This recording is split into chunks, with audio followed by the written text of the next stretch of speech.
Hello guys, welcome back to the channel and welcome back to elite wrestling. तो guys finally इस week का rampage show हो चुका है खत्म और आज इस वीडियो के अंदर हम उसी के बारे में बात करने वाले हैं और उसके साथ ही हम कुछ एडिशनल अपडेट्स के बारे में भी बात करेंगे। इसलिए ये सब बातें जानने के लिए ये वीडियो एकदम आखिर तक जरूर देखना। और गाइज ऐसे ही AEW से रिलेटेड हर एक न्यूज, रूमर और अपडेट और AEW के हर एक शो का रिव्यू पाने के लिए हमारे चैनल को सब्सक्राइब करना मत भूलना। पर अब ज्यादा देर न लगाते हुए चलिए वीडियो शुरू करते हैं और करते इस वीक हुए रैम्पेज शो का रिव्यू और जानते कि इस वीक के रैम्पेज शो पर क्या हुआ। तो गाइज इस वीक के रैम्पेज शो की शुरुआत AEW के मेंस डिवीजन से एक 3-वे ट्रियोज मैच से हुई, जहां पर मैं पेंटा एल जोरियम, कमांडर और ब्रायन कीथ टॉप फ्लाइट और एक्शन आंद्रेटी और प्राइवेट पार्टी और मैट सैडल को फेस करते हुए दिखाई दिए। और अगर यहाँ पर हम बात करें इस मैच की तो गाइस इस वीक के रैम्पेज शो के ओपनिंग के अंदर ये मैच सच में काफी जबरदस्त मैच रहा है, जहाँ पर इस मैच के अंदर सभी यंग स्टार्स ने अपनी काफी बढ़िया परफॉर्मेंस दी और इस मैच के अंदर में एक के बाद एक काफी जबरदस्त हाई फ्लाइंग मूव्स देखने को मिल रहे थे और ऐसे ऐसे सीक्वेंसेस और ऐसे ऐसे कॉम्बिनेशन हो रहे थे जो देखकर यहाँ पर पूरा का पूरा क्राउड ये मैच देखने के लिए काफी एक्साइटेड हो रहा था और पूरा का पूरा क्राउड दिस इज ऑसम के भी चैंट्स कर रहा था। तो जरा आप सोचिए कि ये मैच कितना जबरदस्त होगा।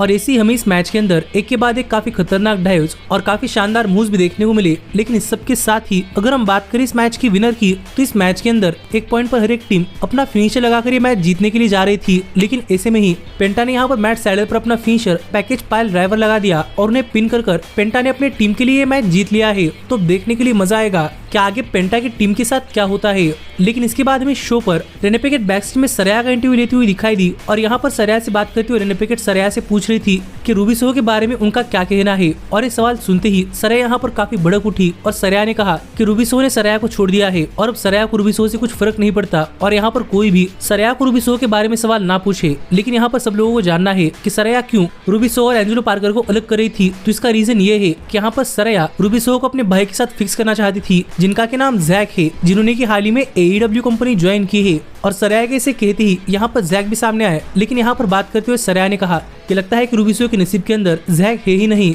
और सरया कभी भी रेसलिंग इंडस्ट्री की रॉयल फैमिली के अंदर नहीं आएगी। जो कहकर सरया और हार्ली कैमरन यहाँ चली गई और यहाँ पर हम देख पा रहे थे कि जैक कितने खतरनाक दिखाई दे रहे हैं। तो देखना पड़ेगा कि यहाँ पर सरया के भाई भी AEW के अंदर आ चुके हैं, तो वो आगे क्या करते हैं। पर इसके बाद हमें शो पर यंग बक्स एक टैग टीम मैच के लिए आते हुए दिखाई दिए, जहाँ पर इस वीक रैम्पेज शो पर आने से पहले यंग बक्स ने एक ट्वीट कर लिखा था कि यंग बक्स इस वीक शो पर अपने फिनिशर का एक नया नाम भी रखने वाले हैं। लेकिन जहाँ तक बात थी इस मैच की तो गाइस जैसे ही मैच शुरू हुआ वैसे यंग बक्स ने इस मैच के अंदर उन लोकल स्टार्स पर काफी तगड़ा अटैक कर दिया और यंग बक्स ने उन लोकल स्टार्स पर एक के बाद एक काफी खतरनाक मूव्स लगाए और आखिरकार यंग बक्स उस लोकल स्टार पर अपना फिनिशर मैडजर ड्राइवर लगाने के लिए गए, जिसका कि नाम यंग बक्स ने डेव मैडजर पर रखा था। लेकिन यहाँ पर बात करते हुए यंग बक्स ने रिवील किया कि अब इस फिनिशर का नाम टीके ड्राइवर यानी कि टोनी खान ड्राइवर होने वाला है। ये कहकर यंग बक्स ने अपने अपोनेंट्स पर टीके ड्राइवर लगा दिया और उन्हें पिन कर यंग बक्स ने मैच जीत लिया है, जो कि बक्स के लिए फिर एक बार एक काफी आसान सी विक्ट्री थी। पर यहाँ पर जब रेफरी ने फिर एक बार बक्स का एज ए विनर हाथ उठाया तो यहाँ पर निक जैक्सन रेफरी पर काफी गुस्सा हो रहे थे और वो कह रहे थे कि रेफरी को उनके बर्थ नेम यानी कि निकोलस जैक्सन कहकर बुलाना चाहिए और अगर वो ये गलती फिर एक बार करते हैं तो उन पर भी फाइन लगेगा। जो बातें यहाँ पर निक जैक्सन ने कही और ऐसे में ही निक जैक्सन ने टोनी शिवानी को रिंग के अंदर बुला लिया और जैसे ही टोनी शिवानी रिंग के अंदर आए वैसे ही निक जैक्सन टोनी शिवानी से बात करते हुए कह रहे थे कि लास्ट वीक सच में निक जैक्सन एक्सीडेंटली टोनी शिवानी पर टकराए थे और इसलिए टोनी शिवानी नीचे गिर गए थे। इसलिए निक जैक्सन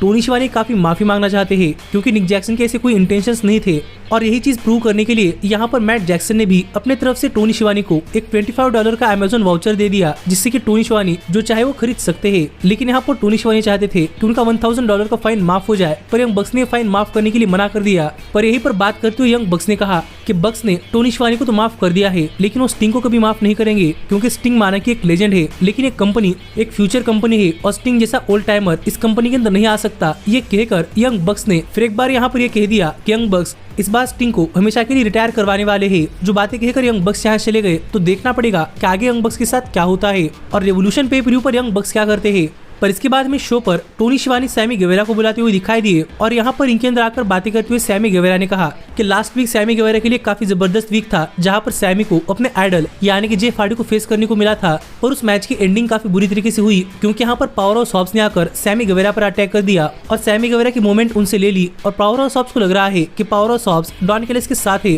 तो ही वो स्टार बनेंगे। लेकिन ऐसा नहीं है, पावर ऑफ सॉप्स के अंदर स्टार की क्वालिटीज है, लेकिन जब तक वो डॉन कैलिस के साथ है तब तक वो कुछ नहीं कर पाएंगे। पर सैमी सैमी गेवेरा कुछ कर सकते हैं। ये कहकर सैमी गेवेरा ने यहाँ पर पावर ऑफ सॉप्स को कॉल आउट किया, लेकिन यहाँ पर डॉन कैलिस आ गए और सैमी गेवेरा से बात करते हुए डॉन कैलिस ने काफी फनी चीज कही कि पिछले 1 साल के अंदर सैमी गेवेरा ने जो सब चीजें की है उन सब चीजों की लिस्ट के अंदर सिर्फ एक नाम ही आता है और वो है रिप्रोड्यूस, जो कि कुत्ते भी करते हैं। जो कहकर डॉन कैलिस ने सैमी गेवेरा की काफी ज्यादा इंसल्ट कर दी और ऐसे में हम देख पा रहे थे कि पावर ऑफ सॉप्स पीछे से अगर सैमी गेवेरा पर अटैक करना चाहते थे, पर सैमी ने इसे रिवर्स कर पावर ऑफ सॉप्स पर अटैक करना स्टार्ट कर दिया और उन पर एक डाइव लगाकर सैमी ने पावर ऑफ सॉप्स पर स्टील चेयर से भी अटैक कर दिया। और जब सैमी यहाँ पर पावर ऑफ सॉप्स पर अपना फिनिश लगाने के लिए जा रहे थे तो हॉप्स ने इसे रिवर्स कर सैमी पर काफी खतरनाक अटैक करना स्टार्ट कर दिया और सैमी पर 2 बार स्पाइन बस्टर लगाकर एक बार अपना फिनिशर वर्ल्ड स्ट्रॉन्गेस्ट स्लैम भी लगा दिया। तो देखने के लिए मजा आएगा कि सैमी गेवेरा और पावर ऑफ सॉप्स कभी 1-on-1 मैच के अंदर एक दूसरे के आमने सामने आते हैं और ये मैच इतना जबरदस्त होता है। पर इसके बाद में शो पर स्काई ब्लू का भी बैकस्टेज सेगमेंट देखने को मिला, जहां पर बातें करते हुए स्काई ब्लू कह रही थी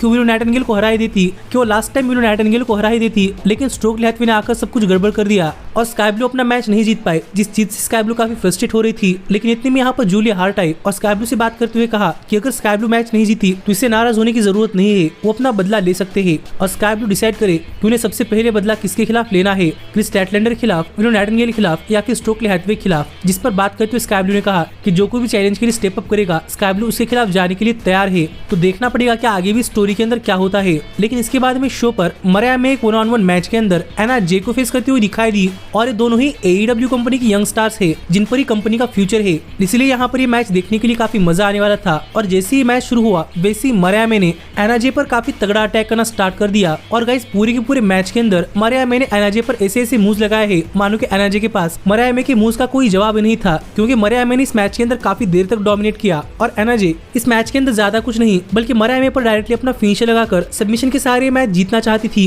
जिसके अंदर भी एना जे काफी बार फेल हुई और ऐसे भी एना जे पर अपना फिनिशर मेडे लगाकर मरिया ने उन्हें पिन कर ये मैच काफी आसानी से जीत लिया है। जो होगा ये मैंने कभी एक्सपेक्ट नहीं किया था, पर इस मैच को देखकर लग रहा है कि मरिया एना जे से भी काफी बेहतरीन है। तो देखना पड़ेगा कि आगे उनके साथ क्या होता है। पर इसके बाद हमने शो पर देखा कि रेना पैकेट बैकस्टेज में एंजेलो पार्कर और रूबी सोहो का इंटरव्यू ले रही थी और यहाँ पर रेना पैकेट ने इन दोनों से पूछा कि इनकी डेट कैसे हुई और यहाँ पर बात करते हुए इन दोनों ने कहा कि इनकी डेट काफी बढ़िया रही है और ये काफी ग्रेटफुल है कि इन दोनों को एक दूसरे को जानने का मौका मिला। पर ही पर इन पैकेट ने कहा कि उन्हें लगता है कि रूबी सोहो ने सुनाई है कि सरया क्या कह रही थी। वो चाहती थी कि रूबी सोहो सरया के भाई के साथ जाए, जिस पर बात करते हुए रूबी सोहो ने कहा कि हर बार सरया जो चाहे उन्हें वो नहीं मिल सकता, क्योंकि ये रूबी का हार्ट है और उन्हें जो चाहिए वो रूबी सोहो पा ही लेंगी। लेकिन जहाँ तक बात है सरया की, तो रूबी सोहो को सरया की जरूरत नहीं थी, सरया को रूबी सोहो की जरूरत थी और उन्हें पता चल चुका है। और इसके बाद अब रूबी सोहो कभी भी सरया के साथ नहीं जाने वाली, जो कहकर यहाँ पर रूबी सोहो यहाँ चली गई। तो देखना पड़ेगा कि आगे स्टोरी किस डायरेक्शन के अंदर जाती है। पर इस सब के बाद फाइनली यहाँ पर टाइम हो चुका था शो के मेन इवेंट का, जहाँ पर मैं जेक हेगर एक 1-on-1 मैच के अंदर रॉड्रिक स्ट्रॉन्ग को फेस करते हुए दिखाई दे रहे थे।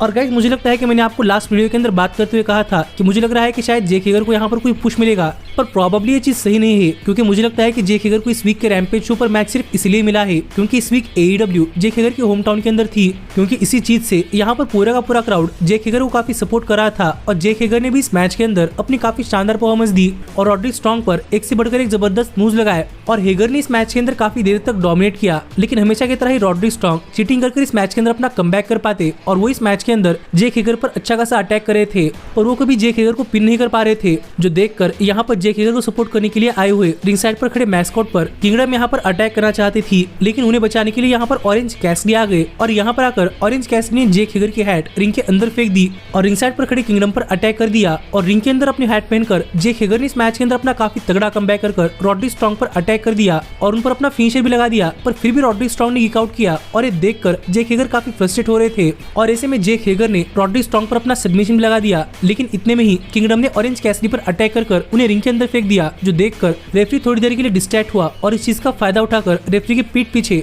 जेक हेगर पर अपना फिनिशर लगाकर उन्हें पिन कर रॉड्रिक स्ट्रॉन्ग ने सरप्राइजिंगली ये मैच जीत लिया है और ऐसी इस वीक का रैम्पेज शो ऑफर गया, जो शो मुझे थोड़ा फा ठीक ठाक सा शो लगा है और जेक हेगर ये मैच हार गए हैं, इसलिए मुझे नहीं लगता कि इसके बाद भी आगे जेक हेगर के साथ कुछ होगा। लेकिन आप मुझे कमेंट कर बताइए कि आपको ये शो कैसा लगा। पर मुझे ये शो एक ठीक ठाक सा शो लगा है। लेकिन गाइस जाते जाते मैं आपको डॉल्फ जिगलर से रिलेटेड थोड़ी फार अपडेट्स बताना चाहूंगा, क्योंकि गाइस हाल ही में न्यू जापान प्रो रेसलिंग का एक न्यू बिगिनिंग पेपरव्यू हो चुका है, जिस पेपरव्यू के अंदर हमें डॉल्फ जिगलर अपना new Japan pro wrestling debut करते हुए दिखाई दिए और इसी पेपरव्यू पर हमें farmer WWE superstar Matt Riddle भी हिरोशी तनाहाशी को NJPW टेलीविजन चैंपियनशिप के लिए चैलेंज करते हुए दिखाई दिए, जहां पर हिरोशी तनाहाशी वर्सेस मैट रिडल ये मैच में काफी जबरदस्त मैच चला और गाइस इस मैच के आखिर में सरप्राइजिंगली तनाहाशी को हराकर मैट रिडल ने चैंपियनशिप जीत ली है और बन चुकी है बने NJPW टेलीविजन चैंपियन। और इसके बाद हमने सरप्राइजिंगली ये भी देखा कि बैकस्टेज में प्रेस कॉन्फ्रेंस के अंदर जैक सेबियर जूनियर ने आकर मैट रिडल को कॉन्फ्रंट किया। तो देखने में लग रहा है कि मैट रिडल की चैंपियनशिप जीतने के बाद आगे उनकी फर्स्ट राइवलरी जैक सेबियर जूनियर खिलाफ होगी। लेकिन इसके साथ ही हमें डॉल्फ जिगलर भी